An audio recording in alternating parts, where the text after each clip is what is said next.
Bendiciones. Hoy quiero compartir con ustedes un texto muy interesante y que quizás han escuchado mucho sobre él. Lo encontramos en el Evangelio del doctor Lucas, el Evangelio de Lucas, capítulo 19, versículo del 1 al 10. Y nos cuenta que Jesús estaba en ruta hacia Jerusalén, pero Jesús decide pasar por Jericó. Y allí se encuentra con un hombre llamado Bartimeo, él es ciego. Más adelante pasa por la región donde vive el jefe de los publicanos de esa región, Zaqueo. Es aquí donde se cruzan la gracia y el ser humano. Los publicanos en ese entonces eran personas que servían al imperio romano y estaban adscritos a la dinastía de los Herodes. Y esto se remonta a Herodes el Grande, quien optó por negociar la hegemonía de los gamoneos y someterse a Roma. Intercambió su anhelado deseo de gobernar por hacerse cargo de pagar un tributo al imperio. Entonces reclutaron a unos judíos para realizar ese trabajo. Por eso estos hombres eran odiados y detestados por el pueblo. El pueblo en sí, en ese momento, estaba viviendo un tiempo de extrema pobreza. Pero dicen los historiadores que la sociedad era una pirámide económica donde la cúspide había cerca de un 8% de ricos y el resto eran pobres, campesinos. Ahora pensemos que el texto expresa que Zaqueo era el jefe de los publicanos, por lo tanto, este hombre era de la cúpula de los ricos. Pero ese día llegó Jesús y Zaqueo era un hombre de pequeña estatura y no podía verlo.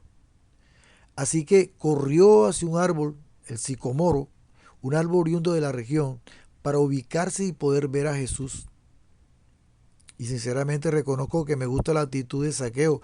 Mientras algunos por cualquier cosa se van de la iglesia, él venció su mayor obstáculo para poder ver a Jesús. Lo interesante es que llevando a cabo su acción, Jesús logró verlo. Y de ahí el texto, y escucha bien esto, que dice, y mirándole, le vio. Note que son dos verbos para determinar la acción visual en una misma oración. Y a mí se me ocurre pensar que primero Jesús lo ubicó visualmente y luego le mira el corazón. Sorpresivamente, entonces Jesús lo llama por su nombre, Zaqueo. ¡Qué glorioso! Al pecador más notorio de Jericó, Jesús lo llamó por su nombre. Hoy actualmente, en algunos sitios de hoy, a Zaqueo lo hubieran llamado, mira, pecador, ven, mira, hijo del diablo, arrepiéntete, ven. O sencillamente lo hubieran ignorado por quien era y lo que hacía. Qué tristeza, ¿verdad? Pero nuestro Jesús no es así. Jesús nos mira con amor, nos llama por nuestro nombre porque Él nos conoce y nos considera en su amor. Ese primer paso es el esencial para la transformación que viene. Hay vidas viviendo una crisis en el Evangelio, algunos porque son ignorados, otros porque les siguen llamando por sus nombres pasados o porque la iglesia no supera que Jesús ya lo transformó de su vida pasada. Hay que orar para que, según como Jesús pasó por Jericó, también Jesús pase por nuestras iglesias, también salve, también sane, también liberte. Después de haber visto Jesús el corazón de Zaqueo, entonces Jesús decide visitarlo. Y lógico, se formó el escándalo. ¿Cómo un maestro, un rabí, puede visitar la casa de un pecador? Es bien probable que muchos lo vieran así. La pregunta es, ¿cómo lo vio Jesús? No podemos seguir utilizando nuestro microscopio doctrinal mientras Jesús usa el telescopio de la gracia. Son dos visiones diametralmente opuestas. Jesús quiere acercarse al pecador y a veces nuestros mensajes lo alejan, lo hieren o lo maltratan.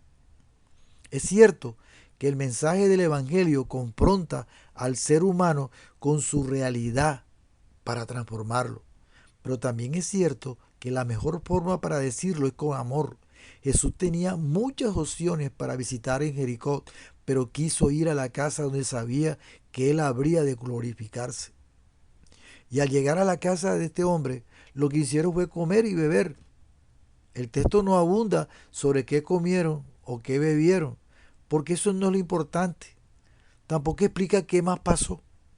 Y no hay duda que algo sucedió porque este hombre Zaqueo interrumpió el silencio para hacer una de las confesiones más significativas del Nuevo Testamento.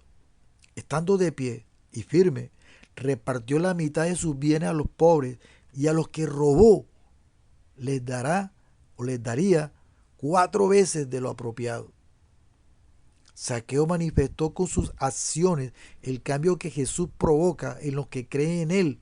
Los frutos no salvan, pero dan testimonio de quiénes somos. Los cambios a nivel de Zaqueo solo pueden ocurrir cuando Jesús cambia el corazón. El lenguaje de la salvación tiene sentido en la obra que manifestamos. Jesús también habló y su expresión fue para validar la confesión de Zaqueo. Afirmar su misión de buscar a los perdidos no es la de convertir pobres en ricos, como algunas teologías y mensajes de hoy en día profesan. Es salvar. La misión de Jesús es la salvación. Y como si fuera poco, testificar a favor de Zaqueo, quien en su confesión actuó conforme a la ley, devolver 4 veces lo que se apropió. Un milagro inmenso ocurrió. El publicano más famoso y desacreditado acaba de ser aceptado en el reino de los cielos. Jesús no hace acepción de personas. Él vio el corazón de Zaqueo y determinó que su oficio no impedía la salvación. ¿Qué pasó con el público? Pero antes de seguir contándote esta historia, quiero abrir un paréntesis. Quiero decirte que Jesús quiere visitarte. Tu condición inicial para Jesús no es importante. Él te transformará. Nunca serás igual. Lo que eres hoy no es tu estado final. Ese estado final está en las manos de Él. Por eso, levántate sin miedo y grita lo que Jesús ha hecho en ti y por ti. Cierro ese paréntesis. Jesús acaba de afirmar la salvación de Zaqueo. La lluvia de críticas nos hizo esperar. Las 3 expresiones finales de Jesús fueron un bálsamo para aquel que no tenía esperanza, pero un veneno para los que se abrazan a la religión y a la doctrina humana.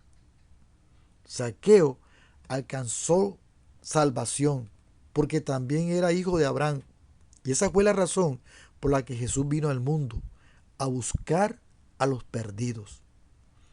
A aquellos que tenían expectativas distintas no pudieron entender la gran misión del Salvador.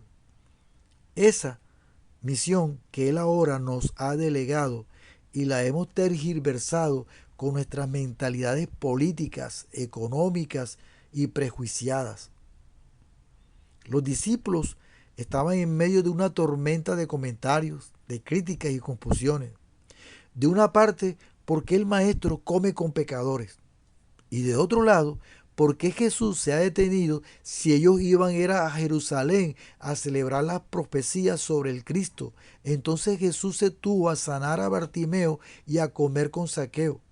Da la impresión que para celebrar las profecías en Cristo hay que atender los enfermos y compartir el mensaje de salvación con los pecadores. La gloria de Dios no solo está en la iglesia, también está en la calle, en las casas y donde quiera que Dios se quiera glorificar.